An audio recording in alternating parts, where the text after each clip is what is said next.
ಅಕ್ಷಾದೂಹಿನ್ಯಾ ಉಪಸಂಖ್ಯಾನಂ. ವೃದ್ಧಿ ಸಂಧಿಯಲ್ಲಿ ಮುಂದಿನ ನಿಯಮ. ವೃದ್ಧಿರೇಚಿ, ವೃದ್ಧಿರಾದೈಚ್, ಈ ಎಲ್ಲ ನಿಯಮಗಳ ಪ್ರಕಾರ ನಾವು ಜನರಲ್ ವೃದ್ಧಿ ಸಂಧಿಯನ್ನ, ಸಾಮಾನ್ಯ ವೃದ್ಧಿ ಸಂಧಿಯನ್ನ ಮಾಡ್ತಾ ಬಂದಿದ್ದೀವಿ. ಕೆಲವು ಅಡಿಷನಲ್ ಆಗಿರೋ, ಡಿಫರೆಂಟ್ ಆಗಿರೋ ನಿಯಮಗಳನ್ನ ಈ ವಾರ್ತಿಕಗಳ ಮೂಲಕ, ಸೂತ್ರನೇ ಇನ್ನೊಂದು ರೀತಿ ಇರೋದು ವಾರ್ತಿಕ ಅಂತ, ಡೀಟೇಲ್ ಆಗಿ ಮುಂದೆ ತಿಳ್ಕೊಳ್ಳೋಣ. ವಾರ್ತಿಕ ಅಂದ್ರೆ ಏನು, ಸೂತ್ರ ಅಂದ್ರೆ ಏನು ಅಂತ. ಸೂತ್ರ ಅಂದ್ರೆ ಏನು ಅಂತ ಆಲ್ರೆಡಿ ತಿಳ್ಕೊಂಡಿದೀವಿ. ಅದೇ ರೀತಿ ವಾರ್ತಿಕ ಅಂತಾನೂ ಇರುತ್ತೆ. ಈ ವಾಕ್ಯದ ಅರ್ಥ ಏನು ಅಂತ ತಿಳ್ಕೊಳ್ಳೋಣ. ಇದು one of the additional rule of ವೃದ್ಧಿ ಸಂಧಿ. ಅಕ್ಷಾತ್ ಊಹಿನ್ಯಾಂ ಉಪಸಂಖ್ಯಾನಂ ಮೂರು ಪದಗಳಿವೆ. ಅಕ್ಷ ಎಂಬ ಪದದ ಮುಂದೆ ಊಹಿನಿ ಎಂಬ ಪದ ಬಂದರೆ ವೃದ್ಧಿ ಆದೇಶವಾಗುತ್ತದೆ. When the word aksha is followed by the word ಊಹಿನಿ, ವೃದ್ಧಿ comes as a replacement.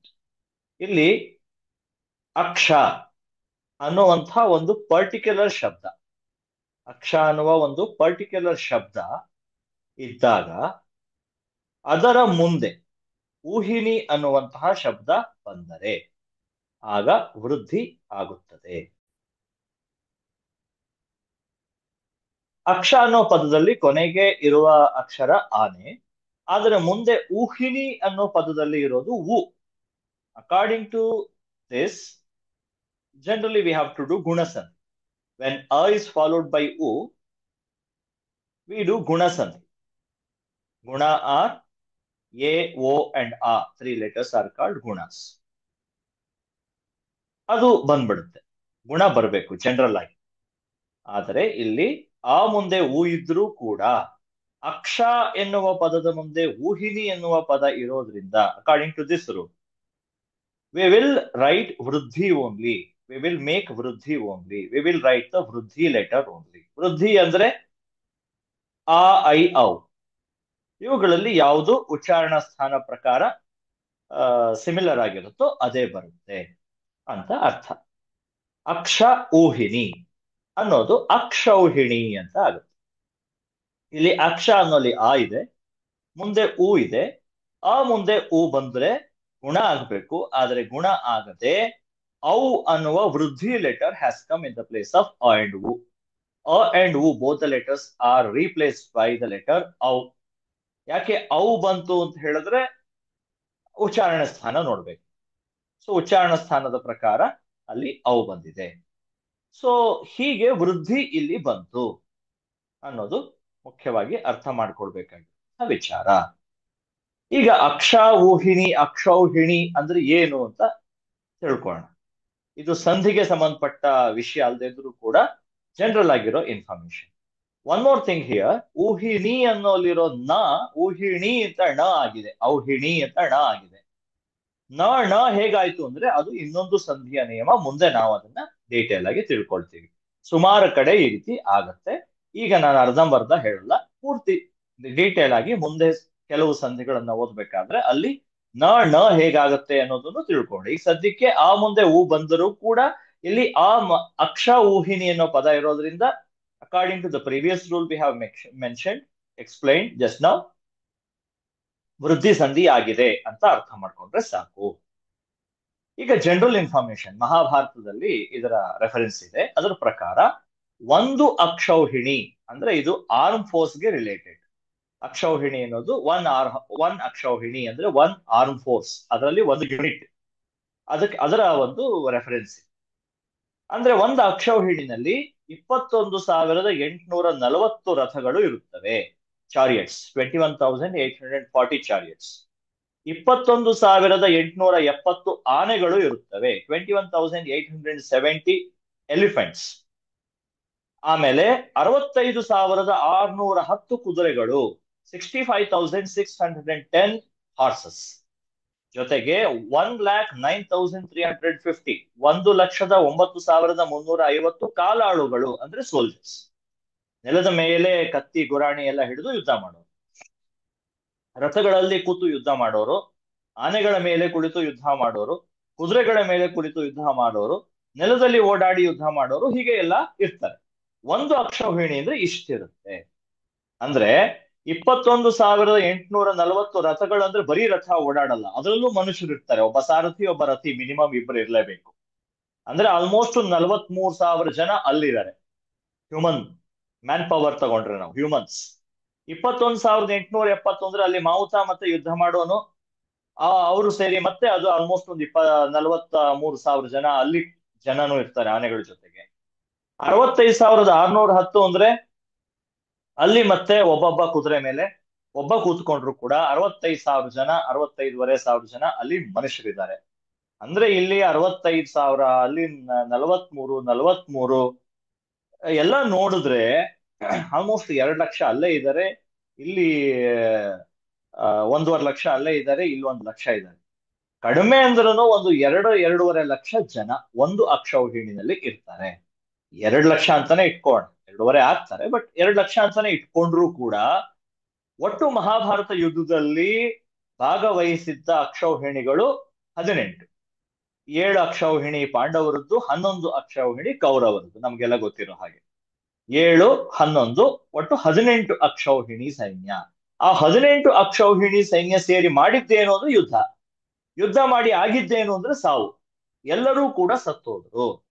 18 ಅಕ್ಷೌಹಿಣಿ ಸೈನ್ಯ ನಾಶ ಆಯ್ತು ಅಂತ ಒಂದು ರೆಫರೆನ್ಸ್ ಇದೆ. ಅದರ ಪ್ರಕಾರ ಎಷ್ಟು ಜನ ಸತ್ತಿರ್ಬೇಕು? ಕನಿಷ್ಠ ಒಂದು ಅಕ್ಷೌಹಿಣಿಗೆ 2 ಲಕ್ಷ ಜನ ಅಂತ ಅನ್ಕೊಂಡ್ರು, ಕುದುರೆ, ಕಾಲಾಳು, ರಥ ಇವುಗಳ ಪ್ರಾಣಕ್ಕೆ ಬೆಲೆ ಇಲ್ವಾ ಅಂತ ಕೇಳ್ಬೋದು. ಬೆಲೆ ಇದೆ, ಬಟ್ ಮನುಷ್ಯರ ವಿಚಾರಕ್ಕೆ ಬಂದ್ರೆ 2 ಲಕ್ಷ ಜನ ಅಂತ ತಗೊಂಡ್ರು ಕೂಡ 18 ಮಲ್ಟಿಪ್ಲೈಡ್ ಬೈ 2 ಅಂದ್ರೆ 36 ಲಕ್ಷ ಜನ ಮಹಾಭಾರತ ಯುದ್ಧದಲ್ಲಿ ಅಪ್ರಾಕ್ಸಿಮೇಟ್ ಆಗಿ ಸತ್ತಿರ್ಬೋದು. ಆಕ್ಚುಲಿ 40 ಲಕ್ಷ ಜನನೇ ಸತ್ತಿರ್ತಾರೆ. 5,000 ವರ್ಷಗಳ ಹಿಂದೆ 40 ಲಕ್ಷ ಜನ ಸತ್ರು ಅಂದ್ರೆ ಆ ಪಾಪ್ಯುಲೇಷನ್ಗೆ ಅದು ಒಂದು ಮೇಜರ್ ಭಾಗ ಆಗಿತ್ತು. ಅಂದ್ರೆ ಅತ್ಯಂತ ಈಗಿನ ಯುದ್ಧಗಳಲ್ಲೇ 40 ಲಕ್ಷ ಜನ ಎಲ್ಲ ಏನ್ ಸತ್ತೋಗಲ್ಲ. ಈಗ ನಡೆಯೋ ಇಷ್ಟೊಂದು ಜನಸಂಖ್ಯೆ ಇದ್ರು 40 ಲಕ್ಷ ಜನ ಎಲ್ಲ ಸತ್ತೋಗಲ್ಲ. ಆಗ ದ್ವಾಪರ ಯುಗದ ಅಂತ್ಯದಲ್ಲಿ ನಡೆದ ಮಹಾಯುದ್ಧದಲ್ಲಿ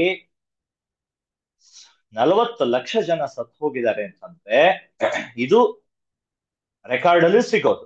ಇನ್ನು ಅಲ್ಲಿ ಪರಿಚಾರಕರು ಅವರು ಇವರು ಅವರುಗಳು ಎಲ್ಲ ಸತ್ತೋಗಿರ್ಬೋದು. ಅವ್ರ ಹತ್ರ ಮಾಸ್ ಡಿಸ್ಟ್ರಕ್ಟಿವ್ ವೆಪನ್ಸ್ ಕೂಡ ಇತ್ತು. ಈಗ ಬ್ರಹ್ಮಾಸ್ತ್ರ ಅಂದ್ರೆ ಇಡೀ ಆ ದೊಡ್ಡ ಜಾಗವನ್ನ, ನಗರವನ್ನೇ ನಾಶ ಮಾಡುವಂತಹ ಒಂದು ಆಯುಧ, ಅದು ಅಸ್ತ್ರ ಅದು ಅಂತ ನಾವು ಕೇಳಿದೀವಿ. ಸೊ ಅಸ್ತ್ರ ಶಸ್ತ್ರಗಳಿಗೂ ಡಿಫರೆನ್ಸ್ ಇದೆ. ಶಸ್ತ್ರ ಅಂದ್ರೆ ಕೈಯಲ್ಲಿ ಹಿಡ್ಕೊಂಡು ಯುದ್ಧ ಮಾಡೋದು, ಅಸ್ತ್ರ ಅಂದ್ರೆ ಮಾಸ್ ಡಿಸ್ಟ್ರಕ್ಟಿವ್ ವೆಪನ್ಸ್. ಅವೆಲ್ಲ ಅವ್ರ ಹತ್ರ ಇತ್ತು. ಈಗೆಲ್ಲ ಬಾಂಬ್ಗಳು ಮತ್ತೆ ಇವೆಲ್ಲ ಇದೆಯಲ್ಲ, ಅಥವಾ ಮಿಸೈಲ್ಸ್ ಎಲ್ಲ ಇದೆಯಲ್ಲ, ಆ ತರ ಇತ್ತು. ಅವಳ ಮೂಲಕ ಎಷ್ಟು ಜನ ಸಾಯಿಸಿರ್ಬೋದು, ಊರುಗಳಿಗೆ ತೊಂದರೆ ಆಗಿರ್ಬೋದು, ಈ ತರ ಆಗಿರ್ಬೋದು. 40-50 ಲಕ್ಷ ಜನ ಸತ್ತು ಹೋಗಿದ್ರು ಅಂತ ಹೇಳಿದ್ರೆ ಒಂದು ಯುಗ ಪರಿವರ್ತನೆ ಅಂದ್ರೆ ಹಾಗೆ ಆಗಿರುತ್ತೆ. ಅಷ್ಟು ದೊಡ್ಡ ಯುದ್ಧ ನಡೆದಿತ್ತು ಅನ್ನೋದು ಒಂದು ವಿಚಾರ ಇರ್ಲಿ. ಇಲ್ಲಿ ಗ್ರಾಮರ್ ವಿಚಾರಕ್ಕೆ ಬಂದ್ರೆ ಅಕ್ಷ ಅನ್ನೋ ಪದದ ಮುಂದೆ ಊಹಿನಿ ಅನ್ನೋ ಪದ ಬಂದ್ರೆ ಅಲ್ಲಿ ವೃದ್ಧಿ ಸಂಧಿ ಆಗುತ್ತೆ. ಗುಣಸಂಧಿ ಅಥವಾ ಬೇರೆ ಯಾವುದೇ ಸಂಧಿಗಳನ್ನ ಮಾಡಬಾರದು ಅನ್ನೋದು ಈ ನಿಯಮ. ಈಗ ಮುಂದಿನ ನಿಯಮ ನೋಡೋಣ. ಇನ್ನೊಂದು ಅದೇ ರೀತಿ ನಿಯಮ ಇದೆ. ಪ್ರಾದು ಹೋಢೋ ಢ್ಯೇಷೈ ಶೇಷು. ಪ್ರಾದು ಹೋಢೋ ಢ್ಯೇಷೈ ಶೇಷು. ಪ್ರಾತ್ ಊಹ ಊಢ ಊಢಿ ಏಷ ಏಷ್ಯೇಷು. ಪ್ರಾತ್ ಊಹ ಊಢ ಊಢಿ ಏಷ ಏಷ್ಯೇಷು ಅಂತ ಪದಗಳಿವೆ ಇದರಲ್ಲಿ. ಇದರ ಪ್ರಕಾರ ಇಲ್ಲೂ ವೃದ್ಧಿ ಸಂಧಿಯ ನಿಯಮವನ್ನೇ ಹೇಳಿದ್ದಾರೆ. ಏನು ಹಾಗಂದ್ರೆ ಅಂದ್ರೆ ಪ್ರ ಅನ್ನುವ ಉಪಸರ್ಗದ ಮುಂದೆ ಊಹ ಊಢ ಊಢಿ ಏಷ ಮತ್ತು ಏಷ್ಯ ಅನ್ನುವ ಪದಗಳು ಬಂದಾಗ ವೃದ್ಧಿ ಆದೇಶವಾಗುತ್ತದೆ. ವೆನ್ ಊಹ ಊಢ ಊಢಿ ಏಷ and Asia words are followed by ಪ್ರ ಪ್ರಿಫಿಕ್ಸ್, ವೃದ್ಧಿ ಕಮ್ಸ್ ಆಸ್ ಅ ರಿಪ್ಲೇಸ್ಮೆಂಟ್, ವೃದ್ಧಿ ಸಂಧಿ ಆಗುತ್ತೆ. ಪ್ರ ಅನ್ನೋದು ಒಂದು ಉಪಸರ್ಗ. ಉಪಸರ್ಗ ಅಂದ್ರೆ ಪದದ ಆರಂಭದಲ್ಲಿ ಜೋಡಿಸುವ ಒಂದು ಅಕ್ಷರಗಳ ಸಮೂಹ. ಪ್ರಿಫಿಕ್ಸ್ ಅಂತ ಇಂಗ್ಲಿಷ್ ಅಲ್ಲಿ ಹೇಳ್ಬೋದು. ಆ ರೀತಿ ಒಂದು ಪ್ರಿಫಿಕ್ಸ್ ಹೆಸರು ಪ್ರ ಅಂತ. ಅದರ ಮುಂದೆ ಈ ಎಲ್ಲಾ ಪದಗಳು ಬಂದರೆ ಅಲ್ಲಿ ಬೇರೆ ಸಂಧಿಯನ್ನು ಮಾಡುವ ಅವಕಾಶವಿದ್ದರೂ ಮಾಡಬಾರದು. ವಿ ಹ್ಯಾವ್ ಟು ಡೂ ವೃದ್ಧಿ ಸಂಧಿ ಓನ್ಲಿ ಅನ್ನೋದು ಈ ನಿಯಮದ ಸಾರ. ಒಂದೊಂದಾಗಿ ಎಕ್ಸಾಂಪಲ್ಗಳನ್ನು ನೋಡ್ಕೊಂಡು ಹೋಗೋಣ. ಪ್ರ ಊಹಃ. ಪ್ರ ಊಹಃ ಅನ್ನುವಲ್ಲಿ ಆ ಮುಂದೆ ಊ ಬಂದಿದೆ. ಜನರಲಿ ಗುಣಸಂಧಿ ಆಗುತ್ತೆ, ಆದ್ರೆ ಆಗೋ ಹಾಗಿಲ್ಲ. ಇಲ್ಲಿ ನಾವು ಪ್ರೌಹಃ ಅಂತ ಔಕಾರ ಉಚ್ಚಾರಣ ಸ್ಥಾನವನ್ನ ನೋಡಿ ಔವೇ ಬರ್ಬೇಕಲ್ಲಿ ಔವನ್ನ ತಂದು ಪ್ರೌಹಃ ಅಂತ ಅದನ್ನ ವೃದ್ಧಿ ಸಂಧಿಯನ್ನ ಮಾಡಿದ್ವಿ. ಪ್ರೌಹ ಅಂತ ಹೇಳಿದ್ರೆ ಮೀನಿಂಗ್ ಏನು ಅಂದ್ರೆ ತುಂಬಾ ತರ್ಕ ಮಾಡೋನು ಅಂತ, ತುಂಬಾ ರೀಸನಿಂಗ್, ತರ್ಕ, ಲಾಜಿಕ್ ಈ ತರ ಎಲ್ಲ ಮಾಡೋನು, ಆರ್ಗ್ಯೂ ಮಾಡೋನು ಅಂತ ಹೇಳ್ಬೋದೇನು ಸ್ವಲ್ಪ ಮಟ್ಟಿಗೆ. ಸೊ ಅದು ಪ್ರೌಹ. ಪ್ರೌಢ ಪ್ರೌಢ, ಇಲ್ಲೂ ಅದೇ ಅರ್ಥ, ಇಲ್ಲೂ ಅದೇ ರೀತಿ ವೃದ್ಧಿ ಸಂಧಿಯಾಗಿದೆ. ಪ್ರೌಢ ಅಂತ ಹೇಳಿದ್ರೆ ತುಂಬಾ ಆ ದಷ್ಟಪುಷ್ಟನಾಗಿರೋನು, ಬೆಳೆದಿರೋನು ಅಂತ ಅರ್ಥ. ಪ್ರೌಢ ಅನ್ನೋದು ನಾವು ಕನ್ನಡದಲ್ಲೂ ಕೂಡ ಉಪಯೋಗಿಸ್ತೀವಿ. ಈ ಪದಗಳೆಲ್ಲ ಕೆಲವು ಪದಗಳು ನಮ್ಮಲ್ಲಿ ಬಳಕೆಯಲ್ಲಿ ಕೂಡ ಇದೆ. ಅಲ್ಲಿ ವೃದ್ಧಿ ಸಂಧಿ ಯಾಕಾಗಿದೆ ಅಂತ ಕನ್ನಡ ಓದೋರ್ಗೂ ಗೊತ್ತಿರ್ಬೇಕು, ಹಿಂದಿ ಓದೋರ್ಗೂ ಗೊತ್ತಿರ್ಬೇಕು. ಹಾಗಾಗಿ ಸಂಸ್ಕೃತನ ಎಲ್ಲರೂ ಓದ್ಬೇಕು. ಪ್ರೌಢ, ಪ್ರೌಢಶಾಲಾ ಅಂತೀವಿ, ಪ್ರೌಢರು, ಪ್ರೌಢಾವಸ್ಥೆ ಅಂತೀವಿ. ಅಲ್ಲಿ ಪ್ರೌಢ ಅಂದ್ರೆ ಸಂಧಿ ಹೇಗಾಗಿದೆ, ಅದ್ರ ಎಟಿಮಾಲಜಿ ಏನು ಅಂತ ಕೇಳಿದ್ರೆ ಪ್ರ ಪ್ಲಸ್ ಊಹಹ ಅಂತಾರೆ. ಪ್ರ ಪ್ಲಸ್ ಊಹಹ ಯಾಕೆ ಮಾಡಿದೀವಿ? ಪ್ರ ಪ್ಲಸ್ ಓಹಹ ಅಲ್ಲ, ಊಹಹ. ಆ ಮುಂದೆ ಊ ಬಂದಿದೆ ಯಾಕೆ ಅಂತ ಯಾರೋ ಕನ್ನಡ ಟೀಚರ್ನ ಕೇಳಿದ್ರೆ ಅವ್ರ ಹತ್ರ ಉತ್ತರ ಇರಲ್ಲ. ಯಾಕೆ ಅಂದ್ರೆ ಅವ್ರಿಗೆ ಆ ಪ್ಲಸ್ ಓ ಅಂತ ಮಾತ್ರ ಗೊತ್ತು, ಆ ಪ್ಲಸ್ ಔ ಕೂಡ ಆಗತ್ತೆ ಅನ್ನೋದು ಗೊತ್ತಿರಲ್ಲ. ಯಾಕೆ? ಸಂಸ್ಕೃತ ಓದಿಲ್ಲ. ಹಾಗಾಗಿ ಪ್ರತಿಯೊಬ್ರು ಭಾರತದಲ್ಲಿ ಹುಟ್ಟಿದವರು ಸಂಸ್ಕೃತ ಓದ್ಲೇಬೇಕು. ಓದ್ದೇ ಇದ್ರೆ ಕಲಿಕೆ ಅಪೂರ್ಣ. ಕನ್ನಡ, ಹಿಂದಿ ಅಥವಾ ಭಾರತದ ಯಾವುದೇ ಭಾಷೆನ ಅವರು ಎಷ್ಟೇ ಚೆನ್ನಾಗಿ ಕಲ್ತಿದ್ದೀನಿ ನಾನು ಅಂತ ಅಂದ್ರೂ ಕೂಡ ಅದು ಅಪೂರ್ಣ, ಇನ್ಕಂಪ್ಲೀಟ್. ಸಂಸ್ಕೃತ ಕಲ್ತ್ರೇನೆ ಅವರ ಭಾರತೀಯ ಭಾಷೆಗಳ ಜ್ಞಾನ, ಕನ್ನಡ ಆಗ್ಲಿ, ತಮಿಳಾಗ್ಲಿ, ತೆಲುಗಾಗ್ಲಿ, ಯಾವ್ದಾದ್ರೂ ಆಗ್ಲಿ, ಆ ಭಾಷೆಯ ಜ್ಞಾನ ಪರಿಪೂರ್ಣವಾಗುತ್ತದೆ. ಸಂಸ್ಕೃತ ಕಲಿದೇ ಇದ್ರೆ ಅವ್ರೆಷ್ಟೇ ದೊಡ್ಡ ಕನ್ನಡ ಪಂಡಿತ, ಹಿಂದಿ ಪಂಡಿತ, ನಾನು ತಮಿಳ್ ಪಂಡಿತ ಅಂತ ಹೇಳ್ಕೊಂಡ್ರು ಅವರ ಜ್ಞಾನ ಅಪೂರ್ಣ ಅನ್ನೋದು ಈ ರೀತಿಯ ಎಕ್ಸಾಂಪಲ್ಗಳ ಮುಖ ನಮ್ಗೆ ಗೊತ್ತಾಗುತ್ತೆ. ಪ್ರೌಢ ಅಂತ ಉಪಯೋಗಿಸ್ತಾರೆ. ಅದ್ರ ಎಟಿಮಾಲಜಿ ಹೇಳಿ ಅಂದ್ರೆ ಪ್ರ ಪ್ಲಸ್ ಊಹ ಅಂತಾರೆ. ಪ್ರ ಪ್ಲಸ್ ಊಹ ಅಂತ ಹೇಳೋಕ್ಕೂ ಗೊತ್ತಾಗಲ್ಲ, ಯಾಕಂದ್ರೆ ಅದು ಹೇಗೆ ಅಂತ ಗೊತ್ತಿರಲ್ಲ ಅವ್ರಿಗೆ. ಹೇಳಿದ್ರು ಕೂಡ ಆ ಮುಂದೆ ಹೂ ಬಂದಾಗ ಅವು ಯಾಕಾಯ್ತು, ಓ ಯಾಕಾಗಿಲ್ಲ ಅನ್ನೋದಕ್ಕೆ ಉತ್ತರ ಇರಲ್ಲ. ಆದ್ರೆ ನಮಗ್ ಗೊತ್ತು ಸಂಸ್ಕೃತ ಕಲ್ತವ್ರಿಗೆ, ಯಾಕೆಂದ್ರೆ ಇದು ಸಂಸ್ಕೃತದ ನಿಯಮ, ಸಂಸ್ಕೃತದ್ದೇ ಪದ. ಬೇರೆ ಭಾಷೆಗಳಲ್ಲಿ ಎರವಲು ಪಡೆದು ಉಪಯೋಗಿಸ್ತಾ ಇದ್ದಾರೆ. ಅವರೆಲ್ಲ ನಮಗೆ ಋಣಿಗಳು ಆಗಿರ್ಬೇಕು. ಆದ್ರೆ ಅದ್ರ ವಿಪರೀತವಾಗಿದ್ದಾರೆ. ಇದು ಕನ್ನಡ ಸಂಸ್ಕೃತ ಅಲ್ಲ ಅನ್ಕೊಂಡು ಆರ್ಗ್ಯೂ ಮಾಡ್ಕೊಂಡು ಅರ್ಧಂಬರ್ಧ ಹೇಳ್ಕೊಂಡು ತಿರುಗ್ತಾರೆ. ಇರ್ಲಿ. ಪ್ರೌಢಿಹಿ, ಪ್ರೌಢಿಹಿ ಅಂದ್ರೆ ತುಂಬಾ ಚೆನ್ನಾಗಿ ಬೆಳೆದಿರೋದು, ಅಡಿಷನಲ್ ಗ್ರೋತ್, ಎಕ್ಸ್ಟ್ರಾ ಗ್ರೋತ್ ಅಂತ ಅರ್ಥ. ಪ್ರ ಏಷಃ ಪ್ರೈಷಃ ಅಂದ್ರೆ ಕಳಿಸೋದು ಅಂತ ಅರ್ಥ. ಪ್ರ ಏಷಃ ಪ್ರೈಷಃ ಅಂದ್ರೆ ಕಳಿಸೋದು ಅಂತ ಅರ್ಥ. ಇಲ್ಲಿ ಆ ಮುಂದೆ ಎ ಬಂದು ಜನರಲ್ ವೃದ್ಧಿ ಅಲ್ವಾ ಅಂದ್ರೆ ಇಲ್ಲ, ಇಲ್ಲಿ ಪರರೂಪ ಸಂಧಿ ಅಂತ ಆಗ್ಬೇಕಾಗಿತ್ತು. ಅದರ ನಿಯಮ ಮುಂದೆ ಕಲಿತೀವಿ. ಆದ್ರೆ ಅದ್ರ ಬದಲು ವೃದ್ಧಿಯನ್ನೇ ಇಲ್ಲಿ ಉಳಿಸ್ಕೊಂಡಿದ್ದಾರೆ ಈ ರೂಲ್ ನ ಮೂಲಕ. ಪ್ರ ಏಷ್ಯಃ ಪ್ರೈಷ್ಯಃ, ಪ್ರ ಏಷ್ಯಃ ಪ್ರೈಷ್ಯಃ.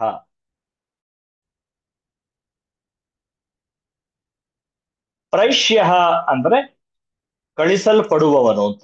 ಸೇವಕನ ರೀತಿಯಲ್ಲಿ ಯಾರನ್ನಾದ್ರೂ ನಾವು ಏನಾದ್ರೂ ಕೆಲಸಕ್ಕೆ ಕಳ್ಸಿದ್ರೆ ಆ ವ್ಯಕ್ತಿಗೆ ಸೇವಕ ಅಥವಾ ದೂತ, ಆ ರೀತಿ ಯಾರನ್ನಾದ್ರೂ ಕಳ್ಸಿದ್ರೆ ಅವನಿಗೆ ಪ್ರೈಷ್ಯ ಅಂತ ಕರೀತಾರೆ. ಇಲ್ಲೂ ಕೂಡ ಪರರೂಪ ಸಂಧಿ ಆಗಿಲ್ಲ, ಅದರ ಬದಲು ವೃತ್ತಿ ಸಂಧಿ ಆಗಿದೆ ಈ ನಿಯಮದ ಪ್ರಕಾರ. ಇನ್ನು ಇನ್ನೊಂದು ನಿಯಮ, ಮುಂದಿನ ನಿಯಮ, ಋತೇಚ ತೃತೀಯ ಸಮಾಸೆ. ಋತೇಚ ತೃತೀಯ ಸಮಾಸೆ. ಇದರ ಪ್ರಕಾರ ಅಕಾರಾಂತ ಪದದ ಮುಂದೆ ತೃತೀಯ ವಿಭಕ್ತಿಯಲ್ಲಿ, ಅಕಾರಾಂತ ಪದದ ಮುಂದೆ ತೃತೀಯ ವಿಭಕ್ತಿಯಲ್ಲಿ ಇರುವ ಸಮಾಸದಲ್ಲಿ ಋತ ಎಂಬ ಶಬ್ದ ಬಂದಾಗ ವೃದ್ಧಿ ಆದೇಶವಾಗುತ್ತದೆ. ಅಕಾರಾಂತ ಪದ ಅಂದ್ರೆ ಕೊನೆಗೆ ಆ ಅಕ್ಷರ ಇರುವ ಪದ, ಅದ್ರ ಮುಂದೆ ಋತ ಅನ್ನೋ ಶಬ್ದ ಬಂದ್ರೆ ಆ ಮುಂದೆ ಋ ಬರುತ್ತೆ. ಆಗ ಅಲ್ಲಿ ವೃದ್ಧಿ ಆಗಬೇಕು, ಗುಣ ಆಗೋದಿಲ್ಲ. ಇಲ್ಲೂ ಕೂಡ ಆ ಮುಂದೆ ಋ ಬಂದ್ರೆ ಗುಣಸಂಧಿನೇ ಆಗೋದು ಜನರಲ್ ಆಗಿ. ಈಗ ವಸಂತ ಋತು, ವಸಂತ ಋತು ಅಂತ ಎಲ್ಲ ಹೇಳ್ತೀವಲ್ಲ, ಅಲ್ಲೆಲ್ಲ ಅದೇ ರೀತಿ ಬರುತ್ತೆ. So but here in this context, according to this rule, there will be no gunasanti, there will be ವೃದ್ಧಿ ಸಂಧಿ. ಅದು ತೃತೀಯ ಸಮಾಸ ಅಂತ ಹೇಳಿದ್ದಾರೆ. ಸಮಾಸ ಅನ್ನೋ ಟಾಪಿಕ್ ಅನ್ನು ಮುಂದೆ ಕಲಿತೀವಿ. ಅದರಲ್ಲಿ ತೃತೀಯ ಸಮಾಸ ಅಂತ ಒಂದಿದೆ. ತೃತೀಯ ವಿಭಕ್ತಿ ಮೊದಲನೇ ಪದದಲ್ಲಿ ಇರೋದು, ಅದನ್ನ ಎಲಾಬ್ರೇಟ್ ಮಾಡಿದಾಗ, ಸಮಾಸದ ಪ್ರಕಾರ ಬಿಡಿಸಿದಾಗ ಅಂತ ಅರ್ಥ ಮಾಡ್ಕೊಳ್ಳಿ. ಈಗ ಸದ್ಯಕ್ಕೆ ಅಷ್ಟು ಸಾಕು. ಎಲಾಬ್ರೇಟ್ ಮಾಡಿದಾಗ, ಅರ್ಥದ ಬೇಸಿಸ್ ಮೇಲೆ ಸಂಧಿ ಪದವನ್ನೇ ಸಮಸ್ತ ಪದವನ್ನೇ ಅಥವಾ ಕಾಂಪೌಂಡ್ ವರ್ಡ್ ಅನ್ನೇ ನಾವು ಬಿಡಿಸಿದಾಗ ಅರ್ಥದ ಆಧಾರದ ಮೇಲೆ, ಆಗ ಮೊದಲನೇ ಪದದಲ್ಲಿ ತೃತೀಯ ವಿಭಕ್ತಿ ಇರಬೇಕು ಅಂತ ಒಂದು ರೂಲ್ ಇದೆ, ಕೆಲವು ಸಂದರ್ಭಗಳಲ್ಲಿ ಇರುತ್ತೆ ಅಂತ. ಆ ರೀತಿ ತೃತೀಯ ವಿಭಕ್ತಿ ಇರುವಂತಹ ಸಮಾಸ ತೃತೀಯ ಸಮಾಸ. ಸಮಾಸ ಅಂದ್ರೆ ಏನು, ತೃತೀಯ ಸಮಾಸ ಅಂದ್ರೆ ಏನು, ಎಲ್ಲ ಡೀಟೇಲ್ ಆಗಿ ಮುಂದೆ ಕಲಿತೀವಿ. ಅಂತಹ ಸಂದರ್ಭದಲ್ಲಿ ಅಲ್ಲಿ ವೃದ್ಧಿ ಸಂಧಿ ಆಗತ್ತೆ ಅನ್ನೋದು ಈ ನಿಯಮ ಹೇಳೋದು. When a word ends with ಅ is followed by the word ಋತ ಇನ್ ತೃತೀಯ ಸಮಾಸ ಅಂತ ಅರ್ಥ ಮಾಡ್ಕೊಬೇಕು. ದ ವೃದ್ಧಿ ಕಮ್ಸ್ ಆಸ್ ಅ ರಿಪ್ಲೇಸ್. ಉದಾಹರಣೆ, ಸುಖೇನ ಋತಃ ಅನ್ನುವ ಅರ್ಥದಲ್ಲಿ ಸುಖ ಪ್ಲಸ್ ಋತಃ ಅಂತ ಬರೆದಾಗ, ಸುಖ ಅನ್ನುವಲ್ಲಿ ಅ ಇದೆ, ಋತಃ ಅನ್ನುವಲ್ಲಿ ಋ ಇದೆ, ಋತ ಶಬ್ದ ಅಂತ ಹೇಳಿದ್ದಾರೆ. ಆಗ ಸುಖಾರ್ಥಃ ಅಂತ ಆಗ್ಬಾರ್ದು, ಸುಖಾರ್ಥಃ. ಆರ್ ಬಂತಲ್ಲಿ, ಅ ಮತ್ತೆ ಋ ಜಾಗದಲ್ಲಿ ಆರ್ ಬಂದಿದೆ. ಆರ್ ಅನ್ನೋದು ವೃದ್ಧಿ, ಅರ್ ಅನ್ನೋದು ಗುಣ. ಅಲ್ಲಿ ಆ ಮತ್ತೆ ಅ ಅಂತಾನೆ, ಗುಣಕ್ಕೆ ಅ, ಅ ಎ ಓ ಗುಣಗಳು, ಗುಣ ಅನ್ನುವ ಹೆಸರಿನ ಅಕ್ಷರಗಳು. ಆ ಐ ಔ ವೃದ್ಧಿ ಎನ್ನುವ ಹೆಸರಿನ ಅಕ್ಷರಗಳು. ಆದ್ರೆ ಎರಡೂ ಕಡೆ ಉರಣ್ ರಪರಹ ಅನ್ನೋ ಸೂತ್ರ ಮುಂದೆ ಓದಿದೀವಿ, ಹಿಂದೆ ಓದಿದೀವಿ. ಅದರ ಪ್ರಕಾರ ಅರ್ ಅಥವಾ ಆರ್ ಅಂತಾನೆ ಆಗುತ್ತೆ. ಹಾಗೆ ಇಲ್ಲಿ ಆರ್ ಆಗಿದೆ, ವೃದ್ಧಿಯ ಆರ್ ಆಗೇ ಬರ್ಬೇಕು ಅನ್ನೋದು ಉರಣ್ ರಪರಹ ಅನ್ನೋ ಸೂತ್ರದಿಂದ ನಾವು ಕಲ್ತಿದೀವಿ. ಆ ಒಂದು ಪ್ರಕಾರ ಇಲ್ಲಿ ಆರ್ ಬಂದಿದೆ, ಸುಖಾರ್ಥಃ ಆಯ್ತು, ಅದು ಸುಖರ್ಥಃ ಅಂತ ಆಗ್ಲಿಲ್ಲ ಅನ್ನೋದು ಇಲ್ಲಿ ತಾತ್ಪರ್ಯ. ಇಲ್ಲಿ ಸುಖೇನ ಅನ್ನೋಲ್ಲಿ ತೃತೀಯ ವಿಭಕ್ತಿ ಇದೆ. ಬೇಸ್ಡ್ ಆನ್ ದ ಮೀನಿಂಗ್, ಅರ್ಥದ ಆಧಾರದ ಮೇಲೆ ಸುಖೇನ ಋತಃ ಅಂತಾನೆ ನಾವು ಬಿಡಿಸಿದೀವಿ. ಹಾಗಾಗಿ ಇದು ತೃತೀಯ ಸಮಾಸ ಅಂತ ನಾವು ಅರ್ಥ ಮಾಡ್ಕೊಳ್ಬೇಕು. ಇದು ಒಂದು ನಿಯಮ. ಇನ್ನೊಂದು ನಿಯಮ ವೃದ್ಧಿದು. ಪ್ರವತ್ಸತರ ಕಂಬಲ ವಸನಾರ್ಣ ದಶಾನಾಂ ಋಣೆ. ಪ್ರವತ್ಸತರ ಕಂಬಲ ವಸನಾರ್ಣ ದಶಾನಾಂ ಋಣೆ. ಪ್ರವತ್ಸತರ ಕಂಬಲ ವಸನ ಋಣ ದಶ, ಈ ರೀತಿ ಬಿಡಿಸ್ತೀವಿ. ಋಣೆ ಅಂತ ಮುಂದೆ ಇದೆ, ದಶ ಆದ್ಮೇಲೆ ಇಷ್ಟು ಪದಗಳಿದೆ, ಅದಾದ್ಮೇಲೆ ದಶಾನಾಂ ಋಣೆ ಅಂತ. ಅಂದ್ರೆ ಇಲ್ಲಿ ನಾವು ಅರ್ಥ ಮಾಡ್ಕೊಳ್ಬೇಕು, ಈ ಪದಗಳನ್ನ ಉಪಯೋಗಿಸಿದಾಗ, ಪ್ರವತ್ಸತರ ಈ ಎಲ್ಲಾ ಪದಗಳನ್ನು ಉಪಯೋಗಿಸಿದಾಗ, ಅಂದ್ರೆ ಯಾವುದೇ ಒಂದು ಶಬ್ದದಲ್ಲಿ ಇವೆಲ್ಲ ಇದ್ರೆ ಅದರ ಮುಂದೆ ಋಣ ಅನ್ನೋ ಶಬ್ದ ಬಂದರೆ ಆಗ ಅಲ್ಲಿ ವೃದ್ಧಿ ಆಗ್ಬೇಕು ಅಂತ. ಪ್ರವತ್ಸತರ ಕಂಬಲ ವಸನ ಋಣ ದಶ ಈ ಶಬ್ದಗಳ ಪರದಲ್ಲಿ, ಅಂದ್ರೆ ಮುಂದೆ ಋಣ ಎಂಬ ಶಬ್ದ ಬಂದರೆ ಅಲ್ಲಿ ವೃದ್ಧಿ ಆದೇಶವಾಗುತ್ತದೆ ಅಂತಾನೆ ಅರ್ಥ. When the words pra, vatsatara, kambala, vasana, rana and dasha are followed by the word runa, ವೃದ್ಧಿ comes as a replacement. So ಇದು ಆ ಮುಂದೆ ಋ ಇರುತ್ತೆ ಎಲ್ಲಾ ಕಡೆ. ಈ ಪದಗಳಲ್ಲೆಲ್ಲ ಕೊನೆಗೆ ರಾ ಇದೆ. ಪ್ರ, ವತ್ಸತರ, ಕಂಬಲ, ವಸನ, ಋಣ, ಮುಂದೆ ಋ ಇದೆ. ಹಾಗಾಗಿ ಇಲ್ಲೂ ಕೂಡ ಗುಣ ಆಗ್ಬೇಕಾಗಿತ್ತು. ಆದರೆ ಈ ಪದಗಳು ಇದ್ದಾಗ ಗುಣ ಮಾಡಬಾರದು, ವೃದ್ಧಿ ಸಂಧಿಯನ್ನ ಮಾಡಬೇಕು ಅನ್ನೋದು ನಿಯಮ. ಈ ನಿಯಮದ ಪ್ರಕಾರ ಹಾಗೆ ಹೇಳ್ತಾರೆ. ಪ್ರವತ್ಸತರ ಕಂಬಲ ವಸನಾರ್ಣ ದಶಾನಾಂ ಋಣೆ ಅನ್ನೋ ನಿಯಮದ ಮೂಲಕ. ಎಕ್ಸಾಂಪಲ್ಸ್ ನೋಡಿದ್ರೆ, ಪ್ರಋಣಂ, ಪ್ರಋಣಂ, ಪ್ರಾರಣಂ ಆಗಿದೆ, ಪ್ರಋಣಂ ಆಗ್ಲಿಲ್ಲ. ಎಲ್ಲ ಕಡೆ ಅದೇ ಅಪ್ಲಿಕೇಬಲ್. ಈಗ ಋ ಅ ಋ ಇದ್ದಾಗ ಆರ್ ಅಂದ್ರೆ ಆ ಅನ್ನೋ ವೃದ್ಧಿ ಯಾಕೆ ಬಂತು ಅಂದ್ರೆ ಅಲ್ಲಿ ಕಂಠ ಮೂರ್ಧ ಉಚ್ಚಾರಣ ಸ್ಥಾನ ಇದೆ. ಪ್ರ ಅನ್ನೋಲ್ಲಿರೋ ಆಗೆ ಕಂಠ, ಋ ಅನ್ನೋಲ್ಲಿ ಇರುವ ಋಕಾರ, ಋಣಂ ಅನ್ನೋಲ್ಲಿರುವ ಋಕಾರಕ್ಕೆ ಉಚ್ಚಾರಣ ಸ್ಥಾನ ಮೂರ್ಧ ಆಗಿದೆ. ಸೊ ಆಮೇಲೆ ಅಲ್ಲಿ ಆ ಐ ಔ ನಲ್ಲಿ ಐ ಔಗಳು ಇಲ್ಲಿ ಮ್ಯಾಚ್ ಆಗಲ್ಲ, ಯಾಕಂದ್ರೆ ಅವುಗಳಲ್ಲಿ ಕಂಠ ಇದ್ರೂ ಕೂಡ ಮೂರ್ಧ ಇಲ್ಲ. ಸೊ ಇಲ್ಲಿ ಮೂರ್ಧ ಮತ್ತೆ ಕಂಠ ಎರಡೂ ಇರುವಂತಹ ಆರ್ ಬರುತ್ತೆ. ಆರ್ ಅನ್ನೋಲ್ಲಿರೋ ಆಗೆ ಕಂಠ ಉಚ್ಚಾರಣ ಸ್ಥಾನ, ಋ ಅನ್ನೋದಕ್ಕೆ ಮೂರ್ಧ ಉಚ್ಚಾರಣ ಸ್ಥಾನ, R which has come as a replacement. ಹಾಗಾಗಿ ಅದು ಮ್ಯಾಚ್ ಆಗೋದ್ರಿಂದ ಇಲ್ಲಿ ಐ ಔ ತಗೊಳ್ಳೋಲ್ಲ ನಾವು. ವೃದ್ಧಿ ಅಂದ್ರೆ ಐ ಔನು ಇದೆಯಲ್ಲ, ಬಟ್ ಅದನ್ನ ತಗೊಳ್ಬಾರ್ದು. ಇಲ್ಲಿ ನಾವು ಆರ್ ಅನ್ನುವಲ್ಲಿ ಆ ಅನ್ನೇ ತಗೊಳ್ತೀವಿ ವೃದ್ಧಿಯಾಗಿ. ಅದು ಉರಂಡ್ರಪಾರದಿಂದ ರ ಜೊತೆಗೆ ಸೇರೋದ್ರಿಂದ ಉಚ್ಚಾರಣ ಸ್ಥಾನ ಕರೆಕ್ಟ್ ಆಗಿ ಮ್ಯಾಚ್ ಆಗುತ್ತೆ. ಸೊ ಅದೇ ಈಗ ಪ್ರೀವಿಯಸ್ ಎಕ್ಸಾಂಪಲ್ ಕೂಡ ನಾವು ನೋಡಿರೋದು. ಅಲ್ಲೂ ಅದೇ ರೀತಿ ಆರ್ ಬಂದಿತ್ತು, based on the same concept. ವತ್ಸತರ ಪ್ಲಸ್ ಋಣಂ. ಈಗ ಪ್ರಾಋಣಂ ಅಂದ್ರೆ ಏನರ್ಥ? ಋಣ ಅಂದ್ರೆ ಸಾಲ. ಋಣ ಅಂದ್ರೆ ಸಾಲ. ಋಣ ಋಣ ಅಂತಾರೆ, ಋಣ ಅಲ್ಲ ಅದು ಋಣ. ಋಣ ಅಂದ್ರೆ ಸಾಲ. ಪ್ರಾರಣಂ ಅಂದ್ರೆ ಜಾಸ್ತಿ ಸಾಲ ಅಂತ. ಜಾಸ್ತಿ ಸಾಲ ಮಾಡಿದ್ರೆ ಅದು ಪ್ರಾರಣಂ ಅಂತ ಕರೀತಾರೆ. ವತ್ಸತರ ಋಣಂ, ವತ್ಸತರಾರ್ಣಂ, ಅದೇ ರೂಲ್. ವತ್ಸತರ ಅನ್ನೋಲ್ಲಿ ಆ ಇದೆ, ಮುಂದೆ ರು ಇದೆ, ಅರ್ ಬಂದಿಲ್ಲ, ಆರ್ ಬಂದಿದೆ, ವತ್ಸತರಾರ್ಣಂ ಅಂತ ಆಯ್ತು. ಇದರ ಅರ್ಥ ಹಸುವಿನ ಕರುವಿಗೋಸ್ಕರ ಮಾಡಿದ ಸಾಲ. ಹಸುವಿನ ಕರುವನ್ನ ತರೋದಕ್ಕೋ ಅಥವಾ ಅದನ್ನ ಸಾಕೋದಕ್ಕೋ ಏನಕ್ಕೋ ಮಾಡಿರೋ ಸಾಲ ವತ್ಸತರಾರ್ಣಂ. ಕಂಬಲ ಋಣಂ, ಕಂಬಲಾರ್ಣಂ. ಕಂಬಲ ಅಂದ್ರೆ ಕಂಬಳಿ, ಬ್ಲಾಂಕೆಟ್. ಅಲ್ಲಿ ವತ್ಸತರ ಅಂದ್ರೆ ಕರು, ಹಸುವಿನ ಕರು. ಇಲ್ಲಿ ಕಂಬಲ ಅಂದ್ರೆ ಕಂಬಳಿ. ಕಂಬಳಿಗೋಸ್ಕರ ಮಾಡಿದ, ಬ್ಲಾಂಕೆಟ್ಗೋಸ್ಕರ ಮಾಡಿದ ಸಾಲ. ಸಾಲ ಮಾಡಿ ಬ್ಲಾಂಕೆಟ್ ತಗೊಂಬಂದ್ರೆ ಕಂಬಲಾರ್ಣಂ. ವಸನ ಪ್ಲಸ್ ಋಣಂ, ವಸನಾರ್ಣಂ. ವಸನ ಅಂದ್ರೆ ಬಟ್ಟೆ, ಬಟ್ಟೆಗೋಸ್ಕರ ಸಾಲ ಮಾಡೋದು. ಬಟ್ಟೆ ಹಾಕೊಳ್ಳೋದಕ್ಕೋಸ್ಕರ, ಬಟ್ಟೆಗೋಸ್ಕರ ಸಾಲ ಮಾಡಿದ್ರೆ, ಸಾಲ ಮಾಡಿ ಬಟ್ಟೆ ತಂದ್ರೆ ಅದು ವಸನಾರ್ಣಂ. ಋಣ ಋಣಂ, ಇದು ತುಂಬಾ ಚೆನ್ನಾಗಿದೆ. ಋಣ ಅನ್ನೋಲ್ಲಿ ಆ ಇದೆ, ರು ಇದೆ, ಆರ್ ಆಯ್ತು. ಋಣಾರ್ಣಂ, ಸಾಲಕ್ಕಾಗಿ ಸಾಲ. ಒಂದು ಸಾಲ ಮಾಡಿದ್ದಾರೆ, ಅದನ್ನ ತೀರ್ಸೋದಕ್ಕೆ ಇನ್ನೊಂದು ಸಾಲ ಮಾಡೋದು. ಇನ್ನು ದಶಾರ್ಣಂ ಅಥವಾ ದಶಾರ್ಣ, ದಶಾರ್ಣ ಅಂದ್ರೆ ಒಂದು ನದಿ ಅಥವಾ ಒಂದು ದೇಶದ ಹೆಸರು. ಅಲ್ಲೂ ಆ ಪ್ಲಸ್ ರು ಇದೆ, ಆರ್ ಆಗಿದೆ. ಇಲ್ಲಿ ಒಂದು ವಿಷಯ ನಾವು ಗಮನಿಸ್ಬೇಕಾಗಿರೋದು, ಸಾಲ ಯಾರು ಮಾಡೋದು? ಯಾರು ಬೇಕಾದ್ರೂ ಮಾಡ್ಬೋದು. ಆದ್ರೆ ಈ ರೀತಿ ವಸ್ತುಗಳಿಗೋಸ್ಕರ ಸಾಲ ಯಾರು ಮಾಡೋದು? ಕಂಬಳಿಗೆ, ಬಟ್ಟೆಗೆ, ಅಥವಾ ಒಂದು ಹಸುವಿನ ಕರುಗೋಸ್ಕರ, ಅಥವಾ ಸಾಲ ಮಾಡಿದ್ದನ್ನ ತೀರ್ಸಕ್ಕಾಗದೆ ಅದನ್ನ ತೀರ್ಸೋಕೆ ಇನ್ನೊಂದು ಸಾಲ ಯಾರು ಮಾಡ್ತಾರೆ? ಸಾಮಾನ್ಯ ಜನಗಳು, ಅಥವಾ ಈಗ ಬಡತನ ರೇಖೆಗಿಂತ ಕೆಳಗಿರೋರು, ಮಿಡ್ಲ್ ಕ್ಲಾಸ್ ಪೀಪಲ್ ಆಗಿರ್ಬೋದು, ಅವ್ರು ಆಗಿರ್ಬೋದು, ಅಥವಾ ಬಡತನ ರೇಖೆಗಿಂತ ಕೆಳಗಿರೋರು ಇರ್ಬೋದು. ಇಂಥವ್ರೇ ಮಾಡುವಂಥದ್ದು ಇವೆಲ್ಲ. ಯಾಕೆಂದ್ರೆ ಶ್ರೀಮಂತರು ಕಂಬಳಿಗೆ, ಬಟ್ಟೆಗೆ, ಕರುಗೆ ಎಲ್ಲ ಸಾಲ ಮಾಡಲ್ಲ. ಅವ್ರಿಗೆ ಅವೆಲ್ಲ ಬೇಕಾದಷ್ಟು ಸಿಗ್ತಾ ಇರುತ್ತೆ. ಅವ್ರು ಸಾಲ ಮಾಡಿದ್ರೆ ದೊಡ್ಡ ದೊಡ್ಡದಕ್ಕೆ ಮಾಡ್ತಾರೆ, ಬಿಸ್ನೆಸ್ಗೋ ಅದಕ್ಕೋ ಇದಕ್ಕೋ ಅಂತ.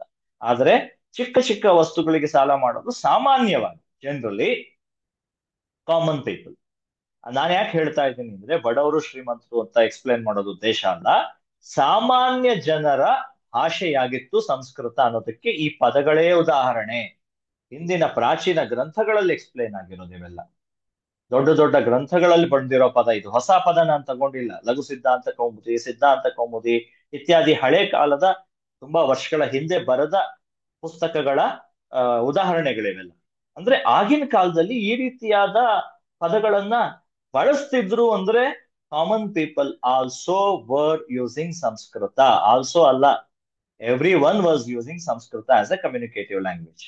Wear ever there was civilisation, it was Bharata. ಭೂಮಿ ಮೇಲೆ ಎಲ್ಲೆಲ್ಲಿ ನಾಗರಿಕತೆ ಇತ್ತೋ ಅದೆಲ್ಲ ಭಾರತ ಆಗಿತ್ತು. ಅಲ್ಲೆಲ್ಲ ಸಂಸ್ಕೃತನೇ ಮಾತಾಡ್ತಾ ಇದ್ರು. ಯಾರ್ಯಾರೋ ಪಂಡಿತರು ಬಂದು ಯೂಟ್ಯೂಬ್ ಅಲ್ಲಿ ಏನೇನೋ ಹೇಳ್ತಾರೆ.